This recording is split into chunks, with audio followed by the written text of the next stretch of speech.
Alors, quelles sont les complications que l'on peut rencontrer après une chirurgie bariatrique? Donc, de façon générale, comme après toute chirurgie, et ce n'est pas spécifique à la sleeve ou au bypass, ça pourrait être avec une appendicite, une chirurgie du côlon, de la vésicule biliaire, on peut toujours avoir un saignement. Ça peut être sur la zone opératoire, ça peut être facilité par des troubles de coagulation chez le patient, une poussée d'hypertension artérielle, plein de raisons. Donc, le saignement, ça peut arriver, on sait malheureusement, tous les chirurgiens ont eu ou auront de temps en temps, très rarement, 1 à 2% des cas, on peut avoir un saignement. Certains vont se gérer médicalement sans reprise opératoire, d'autres pourront nécessiter une reprise opératoire. La deuxième complication qu'on peut voir cette fois après les chirurgies bariatriques en général, c'est celle qu'on craint le plus, ça s'appelle la fistule, leak en anglais. C'est une petite ouverture sur la rangée d'agrafes, entre deux agrafes, pour des raisons XY, un défaut de vascularisation, les artères ne sont pas assez bonnes. Chez les patients qui en particulier sont des fumeurs, ça peut se voir et c'est pour ça qu'il est important d'arrêter le tabac plusieurs semaines idéalement avant. On peut avoir une ouverture entre deux agrafes, ce qui malheureusement va entraîner un passage du liquide gastrique qui est acide de l'intérieur de l'estomac vers l'extérieur. Ça s'appelle une fistule. Donc le taux de fistule aujourd'hui, il est autour de 1%, on en a un petit peu moins. Ça peut varier, 1% on dira pour simplifier. Ensuite, avec une sleeve en particulier, on peut avoir ce qu'on appelle une sténose ou un twist au niveau de la sortie de l'estomac. On peut avoir une torsion de la sleeve, ça s'appelle un twist, et ça, c'est très rare aujourd'hui.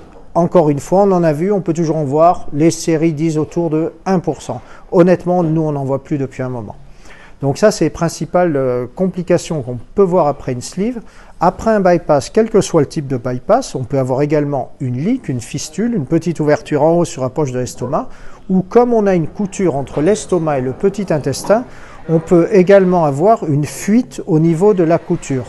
Donc ça va entraîner, ça s'appelle une fistule aussi, une extériorisation du liquide en dehors de l'anastomose ou couture, ça va nécessiter un traitement secondaire. Donc ça c'est une chose, comme avec toutes les autres. Donc soit sur la rangée d'agrafes, soit au niveau de l'anastomose.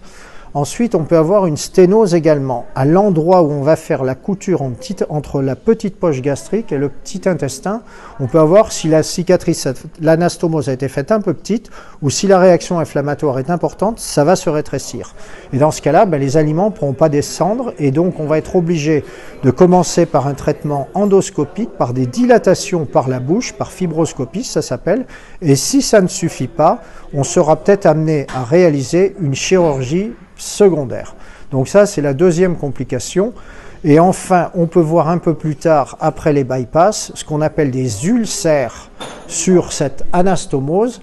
Ces ulcères dits anastomostiques ou marginaux, ils sont en particulier rencontrés chez les fumeurs et chez les gens qui sont sous anti-inflammatoires.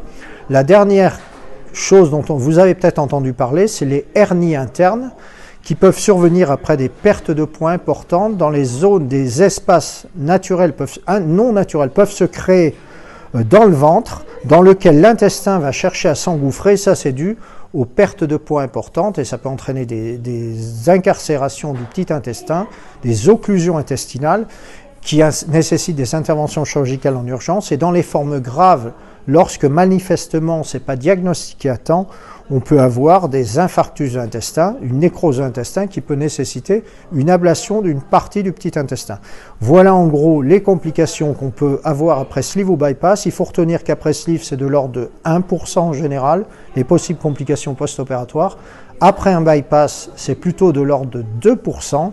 Mais également, à terme, on voit 2 à 3% de complications secondaires survenir après bypass. Après sleeve, la seule chose qu'on voit après, c'est des reflux gastro-œsophagiens d'environ 20% des cas. Voilà, je vous remercie.